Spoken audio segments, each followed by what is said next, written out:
నమస్తే ఫ్రెండ్స్, నేను మీ Sravani Harsha. Welcome back to our channel. ఇవాళ మన కథ గుణపాఠం. కథని చివరి వరకు వినండి. నచ్చితే కనుక ఖచ్చితంగా తప్పకుండా ఒక లైక్ చేయండి. ఈ కథ పైన మీ విలువైన స్పందనని కామెంట్ రూపంలో మాకు తెలియజేయండి. మరెన్నో ఇలాంటి ఇంట్రెస్టింగ్ కథల కోసం మన ఛానల్ని సబ్స్క్రైబ్ చేసుకోండి. అంతేకాకుండా యూట్యూబ్లో కొత్తగా వస్తున్న హైప్ ఆప్షన్ని క్లిక్ చేసి హై పాయింట్స్ ఇవ్వడం మాత్రం అస్సలు మర్చిపోకండి. మీరు ఇచ్చే లైకులు, షేర్లు, కామెంట్లు, ఇంకా ఈ హై పాయింట్స్ అనేవి మరెన్నో మంచి మంచి కథల్ని మీకు చదివి వినిపించడానికి, మీ ముందుకు తీసుకురావడానికి నాకు ఎంతగానో ప్రోత్సాహాన్ని ఇస్తాయండి. మరైతే ఇప్పుడు మనం కథలోకి వెళ్ళిపోదాము. కన్న తల్లిని పార్టీలో పని మనిషి అంటూ అవమానిస్తూ కొడుకులు, కోడళ్ళు ఆవిడతో సర్వెంట్లా పని చేయించుకోవడం చూసి తన భార్యని అవమానించిన కొడుకు, కోడలికి ఆ తండ్రి ఎలాంటి గుణపాఠం చెప్పాడు.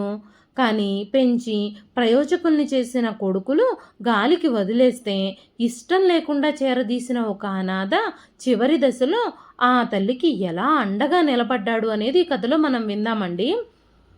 జానకమ్మ గారు పెద్ద కొడుకు, కోడలి ఇంట్లో జరుగుతున్న పార్టీలో పని మనిషిలాగా అందరికీ డ్రింకులు సర్వ్ చేస్తూ ఉన్నారు. పెద్ద కోడలు కూడా అడిగిన వాళ్ళందరికీ ఆవిడ్ని పని మనిషి అని పరిచయం చేస్తోంది. అప్పుడు అకస్మాత్తుగా రఘురామయ్య గారు అక్కడికి వచ్చారు. అనుకోని పిడుగుపాటులా వచ్చిన ఆయన్ని అక్కడ చూసిన కొడుకు, కోడలు ఆశ్చర్యపోయారు. నా భార్య విషయంలో ఇలా ప్రవర్తించడానికి మీకెంత ధైర్యం? మీకు కొంచెం కూడా సిగ్గులేదు కదా, కన్న తల్లిని పని మనిషి అని చెప్పుకోవడానికి అంటూ రఘురామయ్య గారు పెద్ద కొడుకు సుధీర్ని లాగి పెట్టి కొట్టారు. కన్న కొడుకుని ఇలా పార్టీలో అందరి ముందు కొట్టడానికి మీకు మనసు ఎలా వచ్చింది? అది కూడా ఇంత వయసు వచ్చిన వాడిని కొట్టడానికి మీకు కొంచెం కూడా సిగ్గులేదా అన్నాడు కొడుకు. అప్పుడు రఘురామయ్య గారు, లోకం మీద ఎంతమంది పిల్లలున్నారో కానీ మీలాంటి కొడుకులు ఎవ్వరికీ ఉండరు. ఇంత దుర్మార్గంగా ఉన్నందుకు, తల్లిదండ్రుల విషయంలో ఈ విధంగా ప్రవర్తిస్తున్నందుకు లోకం నన్ను కాదు నిన్ను అనుకుంటుంది. నువ్వేం తప్పు చేశావో అని, అందుకే నీకు చెంపదెబ్బ పడింది అని అంటూ గబగబా రఘురామయ్య గారు జానకి గారి దగ్గరికి వెళ్ళి ఆవిడ చేతిలోని డ్రింక్స్ ట్రేని కోపంగా లాక్కొని పక్కన పడేశారు. జానకమ్మ గారి కళ్ళల్లో కన్నీళ్లు కారుతూ ఉన్నాయి. రఘురామయ్య గారు జానకమ్మ గారి చెయ్యి పట్టుకొని అక్కడి నుంచి తీసుకెళ్ళిపోయారు. నిజానికి రఘురామయ్య గారిది చిన్న కుటుంబం. అతని కుటుంబంలో రఘురామయ్య గారు, తన భార్య జానకి గారు, ఇంకా వారిద్దరు పిల్లలు, పెద్ద కొడుకు సుధీర్, చిన్న కొడుకు రమేష్ ఉండేవారు. రఘురామయ్య గారికి పెళ్ళైన కొన్నాళ్ళకి, పిల్లలు పుట్టకముందే రఘురామయ్య గారి తల్లిదండ్రులు ఇద్దరూ చనిపోయారు. రఘురామయ్య గారు స్వయంగా ఒక చిన్న రైతు. సొంత భూమిలో వ్యవసాయం చేసుకుంటూ డబ్బులు సంపాదించేవారు. వ్యవసాయం ద్వారానే ఆయన తన పిల్లల్ని, కుటుంబాన్ని పోషించేవారు. ప్రతి ఒక్కరి అవసరాలని తీర్చేవారు. రఘురామయ్య గారు పెద్దగా ధనవంతుడు కాకపోయినా మంచితనంలో, హృదయ వైశాల్యంలో చాలా గొప్పవాడు. ఎవరైనా చెడ్డ పనులు చేస్తే ఆయనకు అస్సలు నచ్చేది కాదు. ఆయన ముందు చెడు జరుగుతూ ఉంటే ఆయన అస్సలు సహించేవారు కాదు. ఆయన చాలా దయ, కరుణ కలిగిన వ్యక్తి. ఆయన చాలా తెలివైనవాడు, ఇంకా చాలా మంచివాడు. వ్యవసాయం చేస్తూ తన కుటుంబాన్ని జాగ్రత్తగా చూసుకునేవారు. సమయం నెమ్మదిగా గడిచిపోతూ వచ్చింది. ఇద్దరు పిల్లలు సుధీర్ ఇంకా రమేష్ పెరిగి పెద్దవాళ్ళు అవుతున్నారు. ఇప్పుడు తన కొడుకులు ఇద్దరూ స్కూల్కి వెళ్ళడం కూడా మొదలుపెట్టారు. ఇద్దరు కొడుకులని మంచి స్కూల్లో జాయిన్ చేసి తన మీద ఉన్న ఒక పెద్ద బాధ్యత నెరవేరింది అని ఆయన భావించారు రఘురామయ్య గారు. ఒకరోజు రాత్రి రఘురామయ్య గారు ఏదో పని మీద సిటీకి వెళ్ళారు. ఆ తర్వాత రోజు జానకమ్మ గారు ఇంటి పనులన్నీ పూర్తి చేసుకొని పిల్లల్ని స్కూలుకు పంపించి తన కుట్టు పని మొదలుపెట్టారు. ఆవిడ చుట్టుపక్కల వాళ్ళకి బట్టలు కుట్టేవారు. ఆవిడ చాలా బాగా బట్టలు కుట్టేవారు. డిజైనర్ బ్లౌజులు, కుర్తీలు, చుడీదార్లు అన్నీ కుట్టేవారు. ఆ రోజు కూడా ఇంట్లో పనంతా పూర్తవగానే ఆవిడ కుట్టు పని చేయడం మొదలుపెట్టారు. అప్పుడే హఠాత్తుగా రఘురామయ్య గారింటికి తిరిగి వచ్చారు. ఆయన తనతో పాటు ఒక 5 ఏళ్ల పిల్లాన్ని కూడా తీసుకొచ్చారు. అప్పుడు రఘురామయ్య గారు జానకమ్మ గారితో, జానకి, నీ ప్రేమలో కాస్త భాగాన్ని ఈ చిన్న పిల్లాడికి కూడా ఈ రోజు నుంచి నువ్వు పంచాలి అని చెప్పగానే ఆ మాటలు విని జానకమ్మ గారు ఆశ్చర్యపోయారు. వెంటనే రఘురామయ్య గారిని చూస్తూ, ఎవరో బిడ్డను తీసుకొచ్చి మీరు తనకి నా ప్రేమని పంచమని అడుగుతున్నారేమిటి? అసలు ఈ బిడ్డకి మీకు ఏమిటి సంబంధం? అసలు ఎవరి బిడ్డ ఈ బిడ్డ? అంటూ రఘురామయ్య గారి మీద ప్రశ్నల వర్షం కురిపించారు. గుక్క తిప్పుకోకుండా జానకమ్మ గారు అడుగుతున్న ప్రశ్నలకి రఘురామయ్య గారికి ఏం సమాధానం చెప్పాలో కూడా అర్థం కాలేదు. రఘురామయ్య గారు కాసేపు మౌనంగా ఉండి తిరిగి జానకమ్మ గారితో మాట్లాడటం మొదలుపెట్టారు. రఘురామయ్య గారు జానకమ్మ గారు చేయి పట్టుకొని, జానకి, నిన్న రాత్రి నేను ఒక పని మీద సిటీకి వెళ్ళాను కదా, నా పని ముగించుకున్న తర్వాత అక్కడ దగ్గరలోనే ఒక జాతర జరుగుతూ ఉండడం చూశాను. సర్లే, ఒకసారి జాతరలో అటు ఇటు తిరిగొద్దాం, పిల్లలకి ఏమైనా బొమ్మలు కొందాం అని అనుకున్నాను. నేను జాతరలో అటు ఇటు తిరగడం మొదలుపెట్టినప్పుడు ఆ గుంపులో ఒక పిల్లాడు గట్టిగా ఏడుస్తూ ఉండడం నేను చూశాను. నేను ఆ పిల్లాడి దగ్గరికి వెళ్ళి చుట్టుపక్కలంతా చూశాను. ఎవ్వరూ ఆ పిల్లాడిని పట్టించుకోవడం లేదు. వాళ్ళ తల్లిదండ్రుల కోసం చాలాసేపు వెతికాను, కానీ దగ్గరలో ఎవ్వరూ కనిపించలేదు. ఎంతమందిని అడిగినా ఈ పిల్లాడెవరో తెలియదు అని చెప్తున్నారు. పిల్లాడు గుక్కపట్టి ఏడుస్తూ దుఃఖాన్ని అదుపు చేసుకోలేక ఏడుస్తూనే ఉన్నాడు. తన దుఃఖాన్ని ఎలాగైనా మాన్పించాలని ఆ బాబుని నేను కౌగిలించుకున్నాను. ఆ బాబుని భుజానెత్తుకొని కొంచెం బిస్కెట్లు కొనిచ్చి మంచినీళ్ళు తాగిచ్చాను. కాసేపటికి బాబు కొంచెం శాంతించి ఏడుపాపాడు. వెంటనే ఆ జాతర యాజమాన్యం దగ్గరకు వెళ్ళి ఈ బాబు తల్లిదండ్రులు కనిపించడం లేదని మైక్లో అనౌన్స్ చేయమని చెప్పాను. ఆ జాతర యాజమాన్యం వాళ్ళు మైక్లో అనౌన్స్ కూడా చేశారు. చాలామంది జాతరలో వెతికారు. చుట్టుపక్కలంతా ఈ పిల్లాడిని చూపించి విచారించాము. అయినా సరే నేను అక్కడే 2-3 గంటలు కూర్చున్నాను. కానీ ఎంత ప్రయత్నించినా సరే ఈ బాబుకు సంబంధించిన వాళ్ళెవ్వరూ కనబడలేదు. ఈ బాబు తల్లిదండ్రులు ఎవరో, ఎక్కడున్నారో వాళ్ళ గురించి ఎలాంటి ఆచూకీ దొరకలేదు. నేను తిరిగి వచ్చేస్తే ఈ బాబు తల్లిదండ్రులు అతని కోసం వెతుకుతూ అక్కడికి చేరుకుంటారేమో అన్న ఆశతో నేను మరి కాస్త సమయం అక్కడే వేచున్నాను. కానీ ఎంతసేపటికి నా నిరీక్షణ ఫలించలేదు. ఈ బిడ్డని తీసుకెళ్లేందుకు ఎవ్వరూ రాలేదు. నేను ఆ పిల్లాడిని తీసుకెళ్ళి పోలీస్ స్టేషన్లో కంప్లైంట్ కూడా ఇచ్చాను. నా అడ్రస్ కూడా చెప్పి ఆ పిల్లాడిని తీసుకొని తిరిగి వచ్చాము. ఆ పిల్లాడిని అక్కడ పోలీస్ స్టేషన్లో ఉంచడం సేఫ్ కాదని నేనే మన ఇంటికి తీసుకొచ్చాను. 2 రోజులు ఈ పిల్లాడిని నువ్వు కాస్త జాగ్రత్తగా ప్రేమగా చూసుకో. ఈలోపు అతని తల్లిదండ్రులు తన కోసం వెతుక్కుంటూ వస్తారు, అప్పుడు వాళ్ళకి అప్పచెప్పేయొచ్చు అని చెప్పారు రఘురామయ్య గారు. ఇప్పుడు జానకమ్మ గారు చేయడానికి కూడా ఏమీ లేదు. ఎవరైనా పెద్దవాళ్ళైతే ఆమె వాళ్ళని తిరిగి పంపించేసి ఉండేది. కానీ ఆ పిల్లాడు చాలా చిన్న పిల్లాడు, ఇంకా అమాయకంగా కూడా ఉన్నాడు. నిండా 5 ఏళ్ళు కూడా లేవు. తన వాళ్ళ గురించి సరైన సమాచారం కూడా చెప్పలేకపోతున్నాడు. ఇక ఏం చేయగలుగుతారు? జానకమ్మ గారు ఏమీ మాట్లాడలేకపోయారు.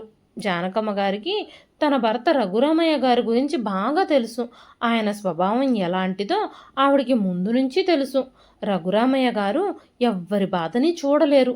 స్వయంగా ఈ పసిబిడ్డను మాత్రం ఆయన ఎలా వదిలేయగలుగుతారు అనుకున్నారు జానకమ్మ గారు. ఆ పిల్లాడికి ఆ ఇష్టంగానే స్నానం చేయించారు. రమేష్ పాత బట్టలు తీసి ఆ పిల్లాడికి వేశారు. అన్నం కూడా తినిపించారు. ఇలా ఒక 2 రోజులు గడిచిపోయాయి. 2వ రోజు ఆ పిల్లాడి కోసం ఎవరైనా వస్తారేమో, ఆ పిల్లాడిని ఎవరైనా తీసుకెళ్తారేమోనని రఘురామయ్య గారి కంటే ఎక్కువగా జానకమ్మ గారే ఎదురు చూశారు. అయినా సరే ఆ బిడ్డను తీసుకెళ్ళడానికి ఎవ్వరూ రాలేదు. అతని గురించి ఎలాంటి సమాచారము లేదు. ఇప్పుడు క్రమంగా 2-3 రోజులు గడిచిపోయాయి. అప్పుడు జానకమ్మ గారు తన భర్త రఘురామయ్య గారితో ఒకసారి టౌన్కి వెళ్ళి పోలీస్ స్టేషన్లో కనుక్కుని రమ్మని చెప్పారు. ఎవరికి తెలుసు, ఈ పిల్లాడి గురించి ఏదైనా ఇన్ఫర్మేషన్ దొరుకుతుందేమో, ఈ పిల్లాడి తల్లిదండ్రులు పిల్లాడి కోసం అక్కడే వెతుకుతున్నారేమో, ఒకసారి జాతర జరిగిన ప్రాంతానికి వెళ్ళి అక్కడ కనుక్కొని రండి అని చెప్పగానే జానకమ్మ గారు చెప్పింది కూడా సమంజసంగానే అనిపించింది రఘురామయ్య గారికి. జానకమ్మ గారి సలహా మేరకి రఘురామయ్య గారు టౌన్కు వెళ్ళి పోలీస్ స్టేషన్లో విచారించారు. కానీ ఆ బాబుని తీసుకెళ్ళడానికి ఎవ్వరూ రాలేదని, ఈ 3 రోజుల్లో ఒక్క మిస్సింగ్ కంప్లైంట్ కూడా ఎక్కడా రిజిస్టర్ అవ్వలేదని తెలుసుకున్నారు. అప్పుడు పోలీసులు ఆయనతో, ఈ బాబు గురించి ఎలాంటి కంప్లైంటు రాలేదు, ఒకవేళ ఏదైనా కంప్లైంట్ వస్తే మేమే మీకు తెలియజేస్తాము అని చెప్పారు. ఆ తరువాత రఘురామయ్య గారు జాతర జరిగిన ప్లేస్కి వెళ్ళి ఆ పిల్లాడి తల్లిదండ్రుల గురించి కానీ, ఎవరైనా పిల్లలు తప్పిపోయి వారి కోసం వెతుకుతున్న తల్లిదండ్రులు ఎవరైనా అక్కడ కనబడతారేమోనని అక్కడికి వెళ్ళి చూశారు. కానీ అక్కడ కూడా ఎలాంటి ఇన్ఫర్మేషన్ దొరకలేదు. అక్కడ ఆయనకి ఎవ్వరూ కనిపించలేదు. ఇప్పుడిక ఏం చేయాలో రఘురామయ్య గారికి అర్థం కాలేదు. ఆ పిల్లాడు చూస్తేనేమో చాలా చిన్నవాడు. ఇప్పుడు చేయడానికి ఒకే ఒక పని మిగిలింది. రఘురామయ్య గారు జానకమ్మ గారితో, జానకి, ఒక్కసారి ఆలోచించు, దేవుడి బిడ్డని మన దగ్గరికి ఎందుకు పంపించాడో తెలీదు. పాపం, ఊహ తెలియని పసివాణ్ణి రోడ్డు మీద వదిలేయగలమా? లేదు కదా అనగానే జానకమ్మ గారు, అప్పుడే మీరు ఈ బిడ్డకి తండ్రి అయిపోయినట్టు మాట్లాడుతున్నారేమిటి అన్నారు. అప్పుడు రఘురామయ్య గారు, ఈ బిడ్డతో ఈ 2 రోజుల్లోనే నాకు చాలా అనుబంధం ఏర్పడిన మాట నిజం. ఈ పసివాణ్ణి నిస్సహాయంగా, నిర్దాక్షిణ్యంగా రోడ్డు మీద వదిలిపెట్టలేం కదా. ఆ భగవంతుడు మన దగ్గరికి వీణ్ణి ఎందుకు పంపించాడో తెలియదు. మనకిద్దరు కొడుకులు కాదు, ఇక నుంచి 3 కొడుకులు అనుకుందాం అని చెప్పి రఘురామయ్య గారు ఆ పిల్లాన్ని పెంచుకోవడానికి జానకమ్మ గారిని చాలా బ్రతిమాలుతూ ఒప్పించారు. ఇప్పుడు రఘురామయ్య గారు ఆ పిల్లాడికి అనిల్ అని పేరు పెట్టారు. అనిల్ని తన 3వ కొడుకుగా భావించారు. కానీ జానకమ్మ గారు మాత్రం ఎప్పుడూ అనిల్ని కొడుకుగా అంగీకరించలేదు. భర్త మాట కాదనలేక మాత్రమే అనిల్ని ఆ ఇంట్లో ఉండడానికి అంగీకరించారు తప్ప అనిల్ మీద ఆవిడికి ఎలాంటి ప్రేమ లేదు. తన 2 కొడుకులతో సమానంగా అనిల్ని ఆవిడ చూడలేకపోతుంది. అనిల్ మీద ఆవిడ ఎప్పుడూ ప్రత్యేకమైన శ్రద్ధ కూడా చూపించలేదు. ఎవరి వల్ల ఏ తప్పు జరిగినా ఆవిడ అనిల్నే తిట్టేది. ప్రతి విషయంలోనూ అనిల్ని మందలిస్తూ ఉండేది.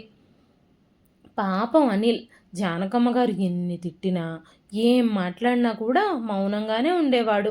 అనిల్ జానకమ్మ గారిని తన తల్లిగా పూర్తిగా అంగీకరించాడు. అందుకే జానకమ్మ గారు ఎన్ని మాటలన్నా మౌనంగా పడేవాడు. జానకమ్మ గారితో తిట్లు తిన్న తర్వాత కూడా అనిల్ ఏమీ జరగనట్టుగా ఆవిడతో నవ్వుతూనే మాట్లాడేవాడు. ఎప్పుడూ రఘురామయ్య గారితో కానీ, జానకమ్మ గారు తనని తిట్టారు అని కానీ, కొట్టారు అని కానీ చెప్పేవాడే కాదు. ప్రతిరోజు తన తల్లి అరుపులు, తిట్లు వినడం అలవాటు చేసేసుకున్నాడు. ఇక అనిల్ జానకమ్మ గారి తిట్లని కూడా దేవుడిచ్చిన వరంగా భావించాడు. కనీసం తనకి తిట్టడానికైనా, అతని మీద కోప్పడడానికైనా, అరవడానికైనా దేవుడు ఒక మనిషిని ప్రసాదించాడు అనుకుంటూ పాజిటివ్గానే తీసుకునేవాడు. క్రమక్రమంగా జానకమ్మ గారి పిల్లలు 3 పెరగడం మొదలుపెట్టారు. సుధీర్ ఇంకా రమేష్ స్కూల్ చదువులు పూర్తి చేసుకొని 10వ తరగతి చదువు పూర్తి చేశారు. 10వ తరగతి పరీక్షల్లో ఇద్దరూ పాస్ అయ్యారు. ఇప్పుడు ఇంటర్మీడియట్లో కూడా వాళ్ళు జాయిన్ అయ్యారు. అనిల్ వాళ్ళిద్దరికంటే చిన్నవాడు కావడంతో ఇంకా ఊర్లో ఉన్న స్కూల్కే వెళుతూ ఉండేవాడు. సుధీర్ ఇంకా రమేష్ ఇద్దరికీ ఇంటర్మీడియట్ పూర్తయిన తర్వాత వాళ్ళిద్దరినీ రఘురామయ్య గారు ఇంజనీరింగ్ కాలేజీలో జాయిన్ చేశారు. సుధీర్ ఇంకా రమేష్ హాస్టల్లో ఉండి తమ ఇంజనీరింగ్ చదువుకోవడం మొదలుపెట్టారు. అప్పుడు అనిల్ 10వ తరగతి పాస్ అయ్యాడు. అనిల్ని కూడా కాలేజీలో జాయిన్ చేయాలని రఘురామయ్య గారు అనుకున్నారు. కానీ జానకమ్మ గారు తన భర్తతో దారిన పోయే వాళ్ళందరిపైన వృధా చేసేంత డబ్బులు మన దగ్గర లేవు, పిల్లల ఫీజులకే ఇప్పుడు మనం ఇంతలా ఇబ్బంది పడుతున్నాము, ఇంకా వీడిని కూడా కాలేజీలో చేర్పించి చదివించాలి అంటే మనం ఇంకా అంతకంతకు అప్పుల పాలైపోతాము, మీకు అర్థమవుతుందా? మనకి సంబంధం లేని వాళ్ళ కోసం మన డబ్బుల్ని వృధా చేసుకోవాల్సిన పని ఏమీ లేదు, అనవసరంగా మనం అప్పుల పాలవ్వాల్సిన పని లేదు అని చెప్పారు జానకమ్మ గారు. రఘురామయ్య గారు చాలా ప్రశాంతమైన స్వభావం కలిగిన వ్యక్తి. అందుకే ఆయన తన భార్యతో వాదించడం, గొడవ పెట్టుకోవడం, దానివల్ల ఇంట్లో అశాంతి కలగడం ఇవన్నీ మంచిది కాదు అని భావించారు. ఇద్దరు కొడుకులు ఎలాగూ హాస్టల్లో ఉండి చదువుకుంటున్నారు. తర్వాత కూడా వాళ్ళు సిటీలోనే సెటిల్ అయిపోతారు. ఈ కొడుకైనా తనతో పాటు ఉండడం మంచిదే అని ఆయన భావించారు. అనిల్ కూడా తల్లిదండ్రుల్ని విడిచిపెట్టి సిటీలో వాళ్ళకి దూరంగా ఉండి హాస్టల్లో ఉండి చదువుకోవడం ఇష్టం లేదు. అందుకే అనిల్ రఘురామయ్య గారి వెంటే ఉంటూ వ్యవసాయం పనులని శ్రద్ధగా నేర్చుకోవడం ప్రారంభించాడు. క్రమక్రమంగా అతను వ్యవసాయ పనుల్లో చాలా ప్రావీణ్యుడయ్యాడు. అనిల్ కూడా రఘురామయ్య గారిని చూస్తూ చాలా శాంత స్వభావాన్ని అలవర్చుకున్నాడు. అనిల్ ఊరందరికీ తలలో నాలుకలా ఉండేవాడు. పెద్దవాళ్ళని గౌరవిస్తూ తనకి తోచిన సహాయం చేస్తూ ఉండేవాడు. ఎవ్వరికి ఏ అవసరం వచ్చినా సహాయం చేయడానికి తనే ముందుండేవాడు. రఘురామయ్య గారి పెంపకం అంటే ఇలాగే ఉంటుందని, ఆయన పెంపకంలో పెరిగిన పిల్లాడు ఇలా కాకపోతే ఎలా ఉంటాడు అని ఊరందరూ అనిల్ని మెచ్చుకునేవారు. కాలక్రమంలో ఏళ్ళు గడిచిపోయాయి. రఘురామయ్య గారి ఇద్దరు పిల్లలు సుధీర్ ఇంకా రమేష్ వాళ్ళ చదువుల్ని పూర్తి చేసుకున్నారు. రఘురామయ్య గారు కష్టపడి కూడబెట్టిన డబ్బులు ఇద్దరు కొడుకులు పంచుకొని ఇద్దరు వ్యాపారాలు మొదలుపెట్టారు. వాళ్ళిద్దరూ సిటీలోనే ఉంటూ వ్యాపారాలని మొదలుపెట్టి ఆ వ్యాపారాలని చూసుకుంటూ అక్కడే నివసించడం ప్రారంభించారు. రఘురామయ్య గారు ఇంకా జానకమ్మ గారు కొడుకులిద్దరికీ మంచి అమ్మాయిల్ని చూసి పెళ్ళిళ్ళు కూడా చేశారు. జానకమ్మ గారు కొడుకులిద్దరికీ పెళ్ళిళ్ళు చేస్తే కోడళ్లతో కలిసుంటూ ఆనందంగా ఉండొచ్చు అని ఎన్నో కలలు కన్నారు. అలాగే భావించారు ఆవిడ.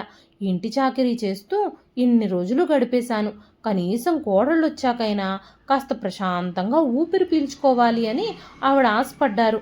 ఇద్దరికీ పెళ్ళిళ్ళు చేశారు, కానీ జానకమ్మ గారి కోరిక తీరనే లేదు. కొడుకులిద్దరూ పెళ్ళిళ్ళు చేసుకున్న నెల రోజులకే తమ భార్యల్ని తీసుకొని సిటీకి వెళ్ళిపోయారు.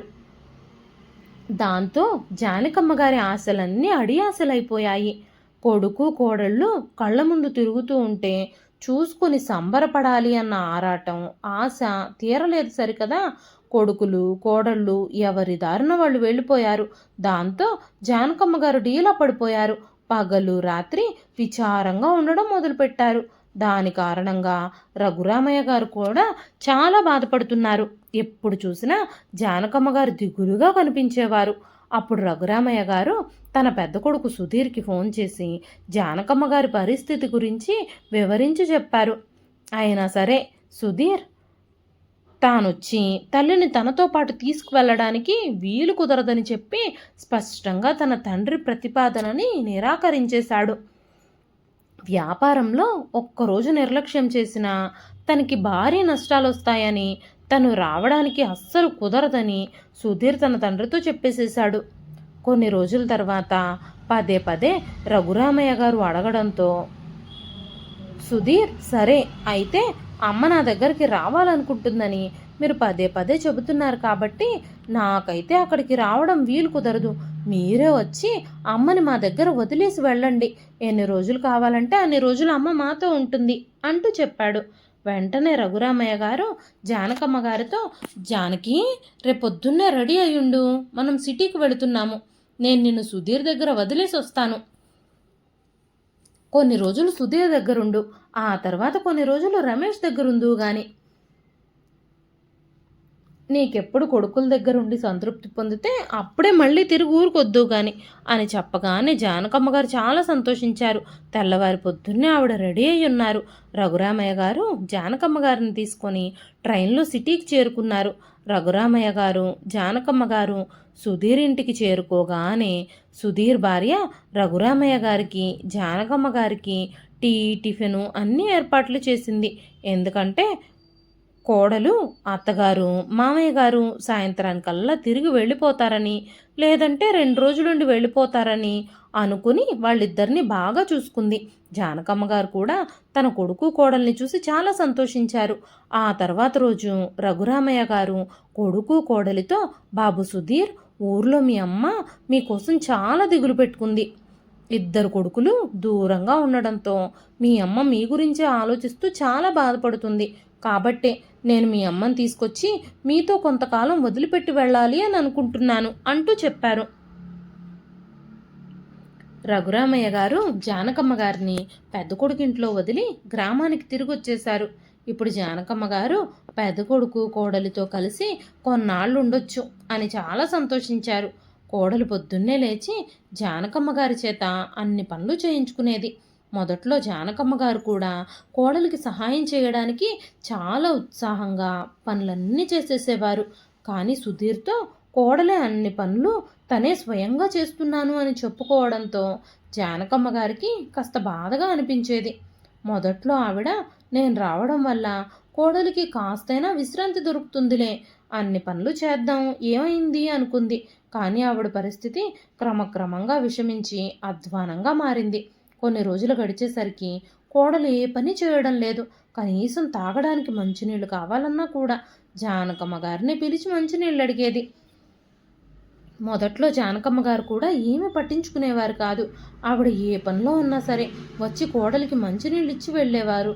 కోడలి అవసరం ఏమైనా ఉంటే తీర్చేవారు. కానీ క్రమక్రమంగా జానకమ్మ గారికి కూడా ఓపిక నశించింది. ఇదిలా ఉంటే రెండో కొడుకు రమేష్ జానకమ్మ గారిని శని ఆదివారాల్లో తన ఇంటికి తీసుకెళ్తూ ఉండేవారు. జానకమ్మ గారు చిన్న కొడుకింట్లో శని ఆదివారాలు వారానికి సరిపడా పనులన్నీ చేయాల్సి వచ్చేది.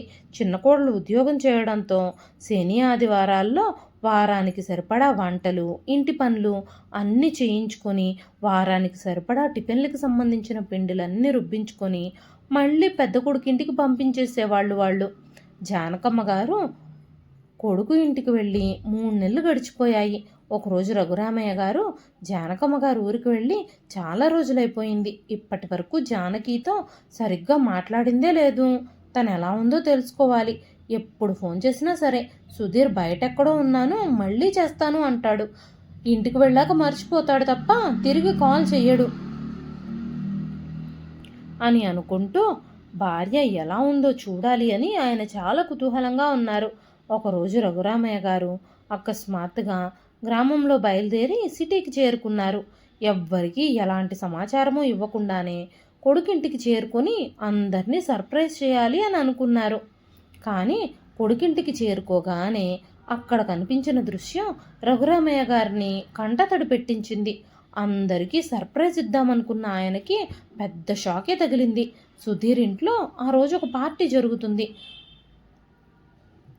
పార్టీ హోస్ట్ చేసే వాళ్ళ స్థానంలో సుధీర్ ఇంకా తన భార్య ఉంటే ఆ పార్టీలో వెయిటర్ స్థానంలో జానకమ్మ గారు పనిచేస్తున్నారు.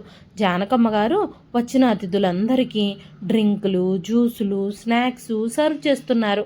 అక్కడ హఠాత్తుగా రఘురామయ్య గారిని చూడగానే జానకమ్మ గారి కళ్ళల్లో నీళ్లు తిరిగాయి.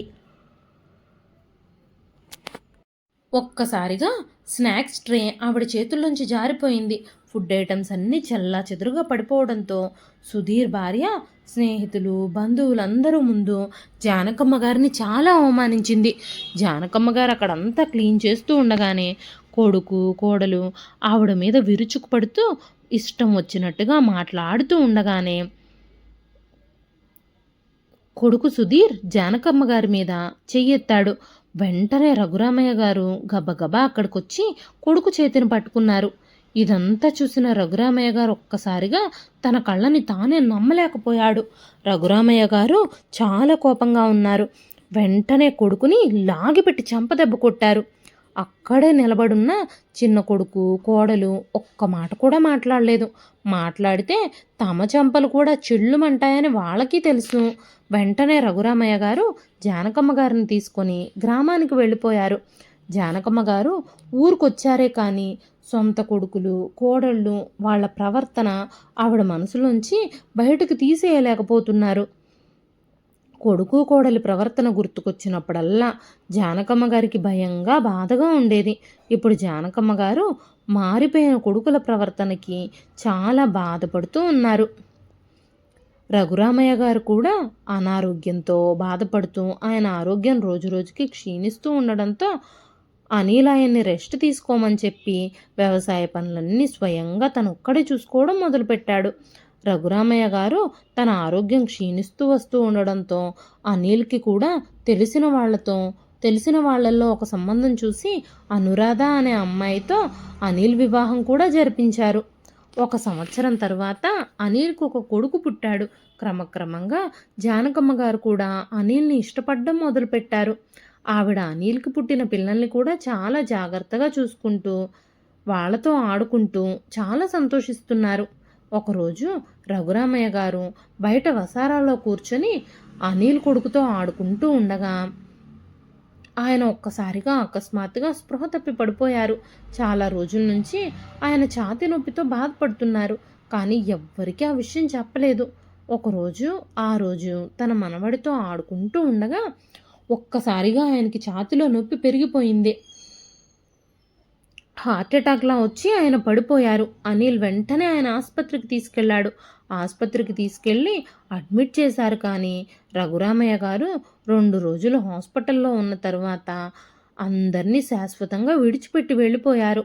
డాక్టర్లు ఆయనకి మాసివ్ హార్ట్ అటాక్ వచ్చింది అని చెప్పారు.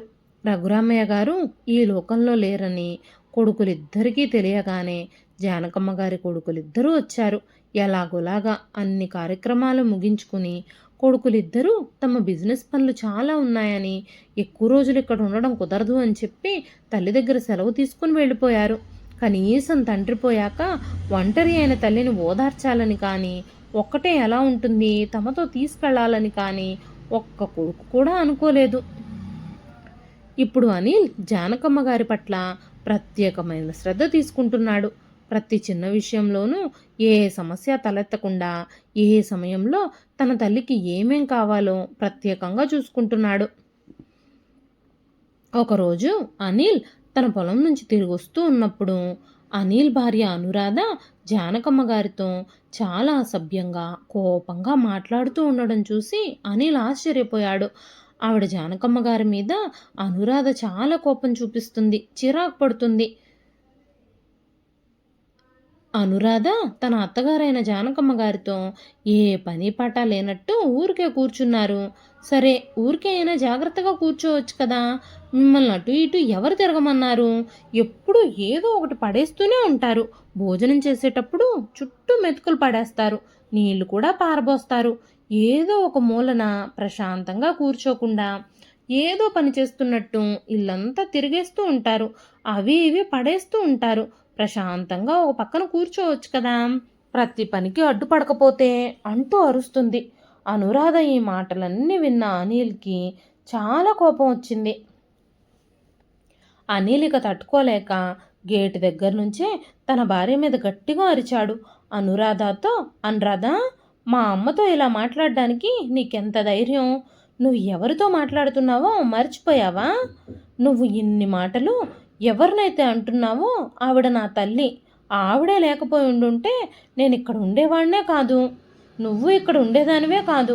మా అమ్మ నన్ను ఎంతో కష్టపడి పెంచింది.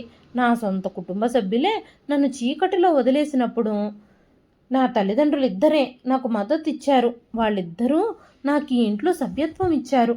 నేను వాళ్ళ నీడలోనే పెరిగి పెద్దవాడినయ్యాను. మా అమ్మ నాకు దేవుడితో సమానం. ఆవిడ్ని నీ నోటికొచ్చినట్టు తిట్టడానికి నీకు సిగ్గులేదా? ఈ ఇల్లు ఇప్పటికీ మా అమ్మదే అని నువ్వు మర్చిపోవద్దు. నువ్వు ఎప్పుడూ ఈ విషయం గుర్తుపెట్టుకో.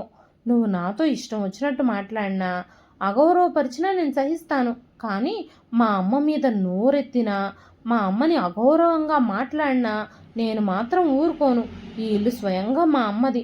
ఆవిడ ఇష్టానుసారం ఎక్కడ కావాలంటే అక్కడ కూర్చుంటుంది, ఎక్కడ కావాలంటే అక్కడ తిరుగుతుంది. అవన్నీ డిసైడ్ చేయడానికి నువ్వెవరు అంటూ అనిల్ కోపంగా అన్నాడు. ఆ మాటలన్నీ విన్న అనురాధకి అనిల్ జానకమ్మ గారిని ఎంతలా గౌరవిస్తున్నాడో అర్థమైంది. ఆ మాటలు విన్న జానకమ్మ గారు కూడా అనిల్కి తన మీద ఎంత ప్రేమ ఉందో అర్థం చేసుకున్నారు. రఘురామయ్య గారికి కూడా ఆరోగ్యం బాగోలేనప్పుడు అనిల్ చాలా బాగా చూసుకున్నాడు. ఆయన అపస్మారక స్థితికి చేరుకుని పడిపోయినప్పుడు గబగబా ఆసుపత్రికి తీసుకెళ్లాడు. 2 రోజులు హాస్పిటల్లోనే ఉన్నప్పుడు ఆయన్ని కంటికి రెప్పలా చూసుకున్నాడు. అయితే తన సొంత కొడుకులిద్దరూ పనిలో బిజీగా ఉన్నామని సాకులు చెప్పి కనీసం బ్రతికుండగా చూడ్డానికి కూడా రాలేదు. ఇవన్నీ తలుచుకొని జానకమ్మ గారు చాలా బాధపడ్డారు. జానకమ్మ గారికి అనిల్ మీద ఈ విషయాలన్నీ చూసినప్పుడు చాలా ప్రేమ పెరిగింది. జానకమ్మ గారికి ఏదైనా అనారోగ్యం వస్తే అనిల్ పగలు రాత్రి ఆవిడకి సేవలు చేయడంలో బిజీగా ఉండేవాడు. చాలా జాగ్రత్తగా మందులు ఇచ్చేవాడు. ప్రతి విషయంలోనూ జానకమ్మ గారికి ఏం కావాలో అవన్నీ దగ్గరుండి అందించేవాడు. సొంత కొడుకులు కోడళ్ళు ఆమెని అనామకురాల్లాగా సొంత అవసరాలకి మాత్రమే వాడుకున్నారు. కానీ నిజమైన కొడుకు కర్తవ్యాలన్నింటినీ అనిల్ మాత్రమే పూర్తి చేస్తున్నాడు. తన సొంత కొడుకులిద్దరూ తండ్రి చనిపోయినప్పుడు మాత్రమే వచ్చారు. ఇప్పటి వరకు తన తల్లితో ఎప్పుడైనా ఫోన్లో అయినా ఏదైనా మాట్లాడారు అంటే అది ఆస్తుల గురించి. నాన్న లేకుండా అమ్మ ఒక్కటే ఎలా బ్రతుకుతుంది అని వాళ్ళు ఆలోచించలేదు. కనీసం తల్లిని ఓదార్చాలని కానీ వాళ్ళు ప్రయత్నించలేదు. వాళ్ళిద్దరూ కేవలం డబ్బు మీద అత్యాశ మాత్రమే కలిగి ఉన్నారు. జానకమ్మ గారు చిన్నప్పటి నుంచి అనిల్ విషయంలో చూసిన వివక్ష గుర్తొచ్చి తను చేసిన తప్పులకి ఇప్పుడు ఆవిడ పశ్చాత్తాపడుతున్నారు. ఆమె అనిల్ విషయంలో ప్రవర్తించిన తీరుకి ఇప్పుడు గుండెలు బాదుకుంటున్నారు. చిన్నప్పటి నుంచి తను ఎంత దూరం పెట్టినా ఎంత కోపం చూపించినా ఈరోజు అదే కొడుకు తన బాధలో తన కష్టంలో తన ఒంటరితనంలో ఆమెకు తోడుగా నిలిచాడు. ఈ విషయాలన్నీ గుర్తు చేసుకుంటూ ఉన్నప్పుడు జానకమ్మ గారికి చాలా సిగ్గుగా అనిపించింది తన ప్రవర్తనకి. ఒకరోజు జానకమ్మ గారి ఇద్దరు కొడుకులు సుధీర్ ఇంకా రమేష్ గ్రామానికి వచ్చారు. జానకమ్మ గారితో, అమ్మా, ఈ అనిల్ని మన ఇంటికి తీసుకొచ్చిన నాన్న కూడా ఇప్పుడు లేరు. ఇప్పుడు ఇంకా తనని ఇంట్లో ఉంచుకోవాల్సిన అవసరం ఏముంది? చిన్న వయసులో నాన్న అనిల్ని ఎక్కడి నుంచి తీసుకొచ్చారో మనకు తెలియదు. తనకి ఎవరున్నారో ఎవరు లేరో తన తాలూకా వాళ్ళు ఎవరో కూడా మనకి తెలియదు. ఎప్పుడైనా ఈ అనిల్ మనకి అపరిచితుడే కదా. మన కుటుంబంలో వ్యక్తి ఎలా అవుతాడు? అపరిచితులు ఎప్పుడూ సొంత వాళ్ళు కాలేరు కదమ్మా. డబ్బు కోసం ఆస్తి కోసం ఈ అనిల్ నిన్నేమైనా చేస్తే ఏం చేస్తాము? వెంటనే తనని ఇంట్లో నుంచి పంపించేయడం మంచిది. ఈ ఇల్లు ఆస్తిపాస్తులు అన్నీ అమ్మేసి నువ్వు మాతో పాటు వచ్చేస్తే మంచిది. అంతేకాకుండా ఇప్పుడు మాకు డబ్బుల అవసరం కూడా చాలా ఉంది అంటూ కొడుకులిద్దరూ చెప్పారు. ఆ ముందు రోజు రాత్రే కొడుకులిద్దరూ ఇంటికి వచ్చినప్పుడు ఇద్దరూ తమ గదిలో మంతనాలు చేస్తూ ఉన్నప్పుడు జానకమ్మ గారు ఆ మాటలన్నింటినీ విన్నారు. కొడుకులు కోడళ్ళు జానకమ్మ గారికి మాయమాటలు చెప్పి ఆస్తిపాస్తులన్నీ అమ్మించి ఇద్దరూ వాటాలు వేసుకొని పనిచేసుకుని జానకమ్మ గారిని తీసుకెళ్ళి సిటీలో ఏదైనా వృద్ధాశ్రమంలో వేయాలి అని నిర్ణయించుకుని ఇక్కడికి వచ్చారు. ఆ విషయాలన్నీ వాళ్ళిద్దరూ మాట్లాడుకుంటూ ఉన్నప్పుడు ఆల్రెడీ వినేశారు జానకమ్మ గారు. ఇప్పుడు కొడుకులు మాట్లాడుతున్న మాటలకి జానకమ్మ గారికి చాలా కోపం వచ్చేసింది. ఇలాంటి కొడుకుల్ని నేను కష్టపడి కన్నానా అని ఆవిడ చాలా బాధపడ్డారు. ఇద్దరు కొడుకులు ఎంత బాగా ఆస్తులు పంచుకోవాలా, తల్లిని ఎలా వదిలించుకోవాలా అని ఎంత చక్కగా మాట్లాడుతున్నారో అని జానకమ్మ గారు అనుకున్నారు. జానకమ్మ గారు మౌనంగా కొడుకులిద్దరూ మాట్లాడుతున్న మాటలు వింటూనే ఉన్నారు. కాసేపటి తర్వాత జానకమ్మ గారు తనిద్దరు కొడుకుల మీద గట్టిగా అరిచారు. ఇన్ని రోజుల తర్వాత మీ అమ్మ యోగక్షేమాలు మీకు బాగానే గుర్తొచ్చాయి. ఎవరో ముక్కు మొహం తెలియని వ్యక్తి నన్నేమైనా చేస్తాడేమోనని మీరిద్దరూ చాలా బాధపడుతున్నట్టు భయపడుతున్నట్టు ఉన్నారే. ఇలాంటి నీచమైన పిల్లల్ని కన్నందుకు నా మీద నాకే అసహ్యంగా ఉంది. ఎందుకంటే మీ ఇద్దరి మనసుల్లోనూ ఉన్న ఆలోచనలు, మీ ఇద్దరూ చేసిన కుట్రలు నాకు నిన్న రాత్రే తెలిసిపోయాయి. మీ నలుగురు చేరి రూమ్లో మాట్లాడుకుంటున్న మాటలన్నీ నేను ముందుగానే వినేశాను. ఇంకా మీరిద్దరూ నా మీద ప్రేమ ఉన్నట్టు, నా మీద మీ ఇద్దరికీ బాధ్యత ఉన్నట్టు నటించాల్సిన అవసరం లేదు.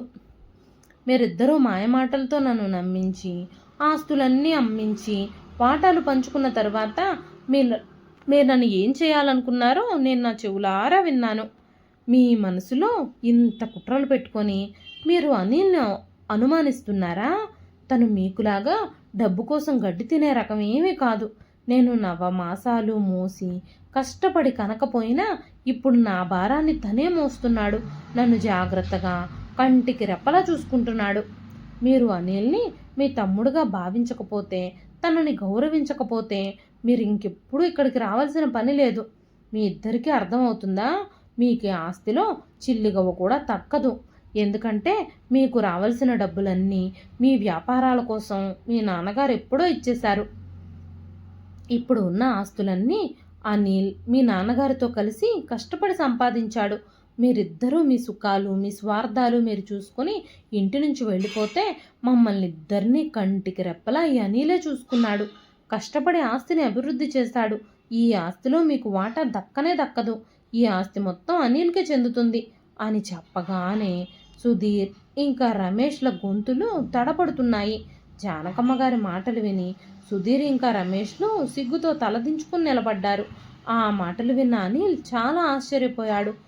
తన చిన్నప్పటి నుంచి అమ్మ అని పిలిచే వ్యక్తి, ఎప్పుడూ దేవతలా పూజించే వ్యక్తి ద్వేషాన్నే ఇప్పటి వరకు చూశాడు. ఇప్పుడు ఆమె మనసులో తన మీద ఉన్న ప్రేమ ఆప్యాయత చూసి ఆనందంతో అనిల్ కళ్ళు చెమర్చాయి. పరిగెత్తుకుంటూ వెళ్ళి జానకమ్మ గారిని కౌగిలించుకున్నాడు అనిల్. జానకమ్మ గారు కూడా చాలా సంవత్సరాల తర్వాత మొదటిసారిగా అనిల్ని కౌగిలించుకున్నారు. ప్రేమగా దగ్గరికి తీసుకున్నారు. తనని తన హృదయపూర్వకంగా అనిల్ని కొడుకుగా అంగీకరించారు. ఆలస్యమైనా సరే ఈరోజు ఆవిడ సరైన నిర్ణయమే తీసుకున్నారు. ఈరోజు జానకమ్మ గారికి చాలా సంతోషంగా ఉంది. జానకమ్మ గారు తన ఇద్దరు స్వార్థపూరితమైన కొడుకులతో సంబంధాలను పూర్తిగా తెంచేసుకొని అనిల్ ఇంకా తన భార్య అనురాధ వాళ్ళ పిల్లలతో కలిసి ఆ గ్రామంలోనే సంతోషంగా జీవించడం ప్రారంభించారు. అనిల్తో తన మిగిలిన జీవితాన్ని సంతోషంగా గడపడం ప్రారంభించింది. ఇదండి ఈరోజు కథ. ఈ కథ మీకు ఎలా అనిపించింది? కథ నచ్చితే ఒక లైక్ చేయండి. ఈ కథ పైన మీ విలువైన స్పందనని కామెంట్ రూపంలో మాకు తెలియజేయండి. మరెన్నో ఇలాంటి ఇంట్రెస్టింగ్ కథల కోసం మన ఛానల్ని సబ్స్క్రైబ్ చేసుకోండి. మా కథల్ని ఎంతగానో ఆదరిస్తున్న మీ అందరికీ నా హృదయపూర్వక కృతజ్ఞతలు. మరొక మంచి కథతో రేపు మళ్ళీ కలుస్తానండి. అంతవరకు సెలవు. ఉంటానండి.